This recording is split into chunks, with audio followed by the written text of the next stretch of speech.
Hey, Max here. We are on day number 13, and we are at a redesign point of the restaurant floor. So I was getting everything sized up to make sure that we're on the clearance here. See if we can get down. And here's where our clearance is. We're good there.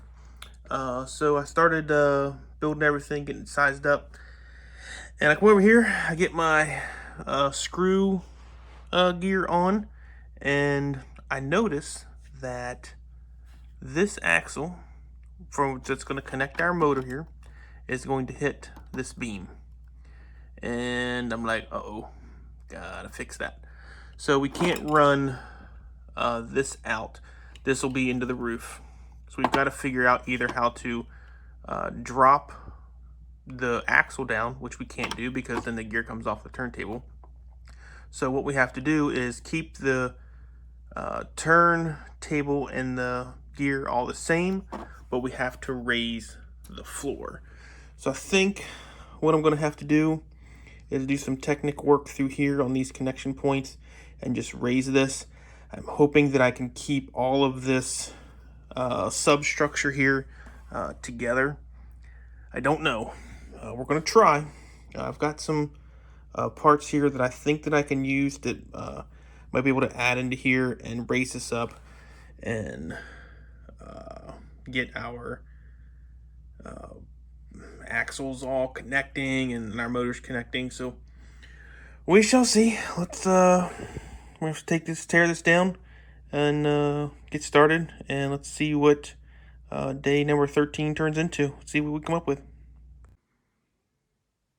All right, we did some reworking, and I do believe we have our problem solved. What I used might be kind of difficult to see, but this is a 1x5x3 Technic pin connector block.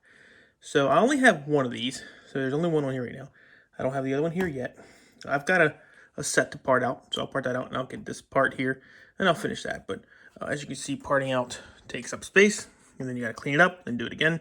So once we cross that bridge, we'll get there. But so I inverted this, put it on upside down, which gives me the clearance to attach this, because this turntable, you can't really see it in the video, but there's a little indent down there, and anything wider than that, not gonna fit.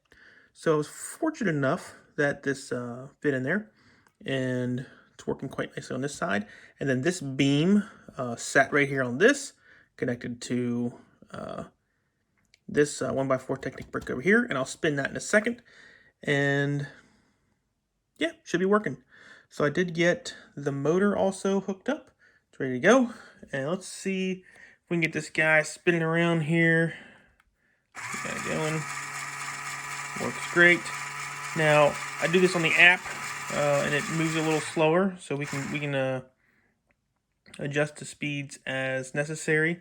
So here on the other side, you can see 1x4 Technic brick on top, connected to this guy. They're inverted. It makes a nice, good, man, it's nice and strong. So we should have a good floor going through there. This is a pretty decent, structurally sound build, and I'm hoping it'll do the job and hold our floor up. I'm also going to build some supports on our corners here just to help a little bit, and hopefully it all goes nice and smoothly. Usually when things are working out correctly and they're looking good, they end up not going as planned, but it's okay. We solve those problems, figure it out, and move on. So we've got the power functions hooked up, and it's spinning, and I'm going to clean this look up a little bit. This was just to get it all set there, and we'll box it in or something, clean it up, make it look more mechanical. As a mechanical floor, maybe in the Skyscraper, we'll put like air conditioning units, HVAC, something in here, just to make it look mechanical. So there we are, all done, got it. Let's move on to day number 14 and get this guy going. See you guys later.